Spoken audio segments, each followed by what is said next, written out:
morning, PotCoins. Today is Sunday, 19 October 2014. We are currently on block 471218 of the Pot chain. Here's what's been going on this week.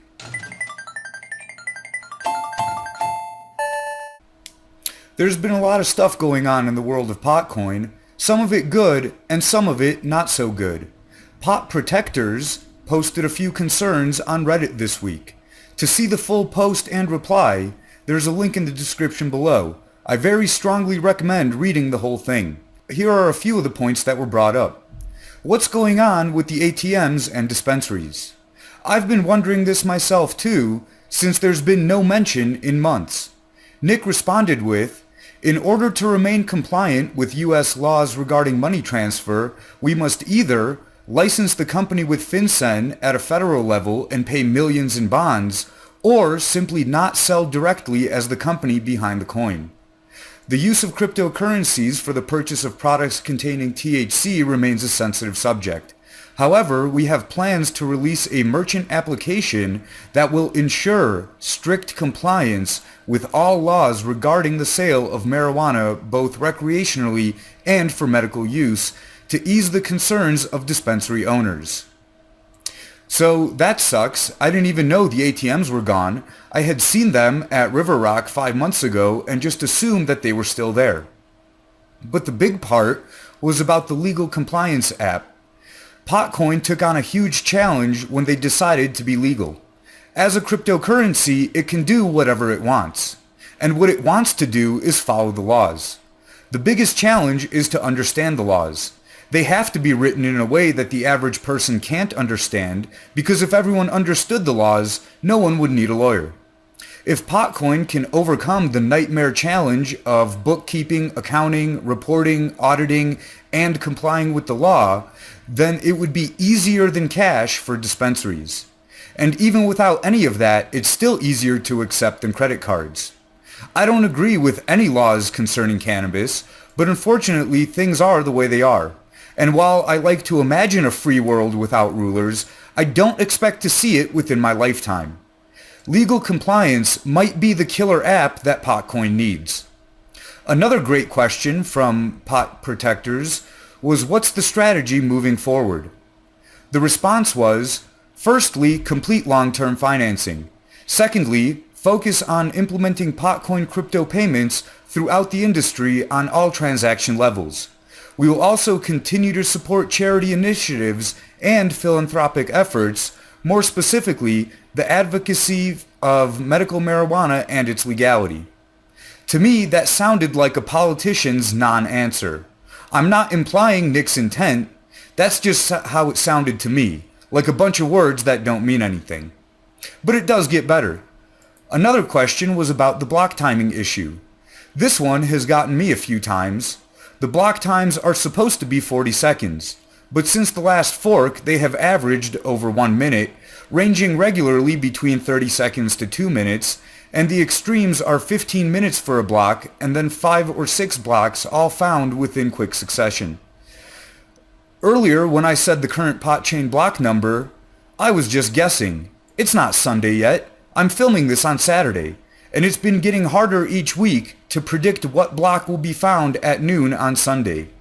Nick acknowledged the problem with the DigiShield difficulty adjustment algorithm and said they were actively working on fixing it on the next fork. He also mentioned a 1% mining fee that will go to charity that they're proposing in the next fork. I'm very conflicted about this one, and I need much more information before I can have an opinion on it. My first reaction is, fuck that. A charity tax on every transaction? Who do they think they are? And fuck taxes. But then it could be a good thing. Since it would be completely transparent, anyone would be able to see that those coins are actually going to charity. Russell mentioned it in a Cointelegraph interview 2 months ago. He said, "This not only establishes our credibility as a coin that supports the community, but also reduces the potential for fraud due to a fee being unattractive to those wishing to exploit a coin in comparison to others." He has a great point about being a coin that supports the community. And if anyone tries to launder money through PotCoin, at least 1% of it will go to charity. I'm sure I'll change my mind about this issue many times.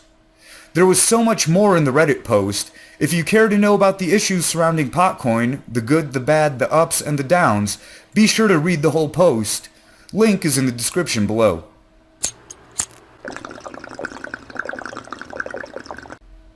Jaycee Chan busted for pot. Jaycee is legendary kung fu actor Jackie Chan's son, and the Beijing police busted him with over 3 ounces of pot. The police claim to have been acting on a tip from the public. Jaycee Chan was arrested with Kai Ko, a Taiwanese actor.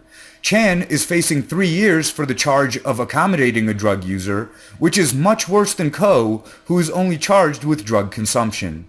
Ko made a public apology to his fans and family, saying that he was a bad example and made a big mistake. 800 an ounce. Record high prices recorded in South Bend, Indiana. Cops have been seeing an increase in high-quality marijuana recently, and they are saying that the street prices are at all-time highs. For decades, the South Bend stoners have been smoking cheap, crappy dirtweed, and they have finally come to their senses and started smoking quality pot. But the supply can't keep up with the demand, resulting in peaks of 800 per ounce. The DEA's theory is that growers in legal Western states are profiting by exporting to black market states and avoiding taxes. I guess that seems reasonable, and their theory would support the claim that prohibition leads to crime instead of preventing it. The rational thing to do would be to legalize pot in Indiana, the price would drop, and the DEA can get back to busting meth labs, which Indiana is pretty famous for, instead of wasting time with pot smokers. But I'm almost sure they'll do the exact opposite. They'll most likely crack down harder, which means wasting more taxpayer money to harass pot smokers even more.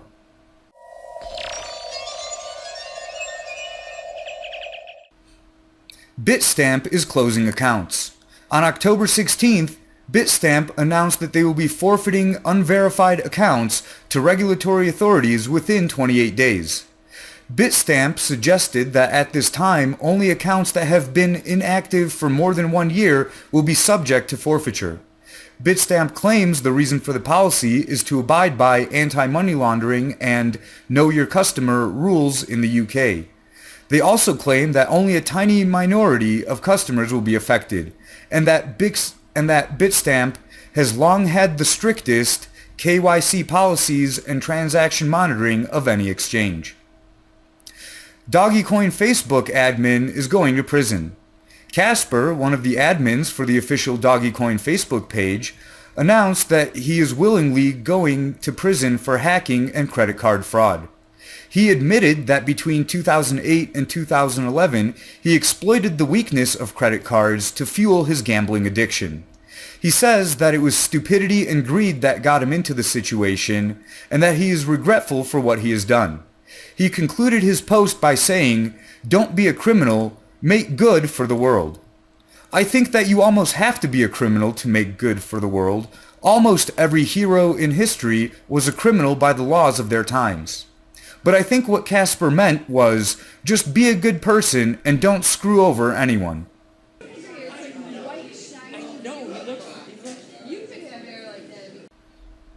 This week's Business of the Week is a Bitcoin show, but it's not like any Bitcoin show you've ever seen before.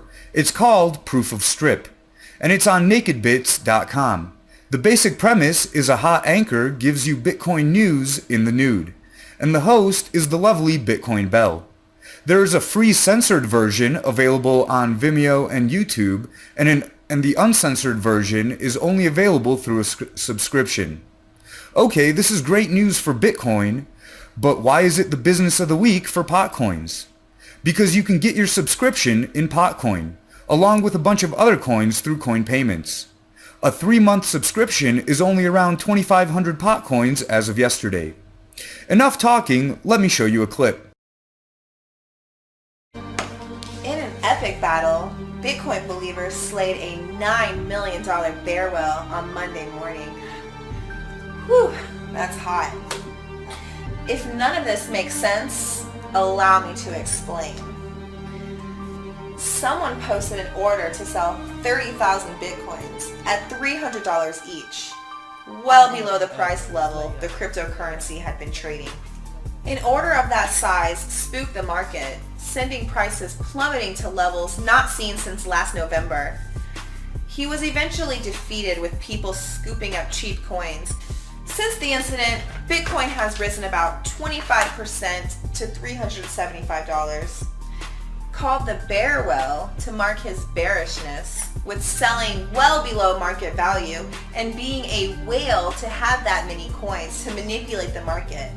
It will go down in Bitcoin lore. This show gave me the idea to do the opposite business model. I think I should start doing my show naked, except that you would have to pay for the censored version. Here's a clip of that. Good morning, PotCoins. It's a little cold here in the studio today. I'm just joking, I don't really have a studio. That's it for this edition of Mad PotCoins. Smoke 'em if you got 'em.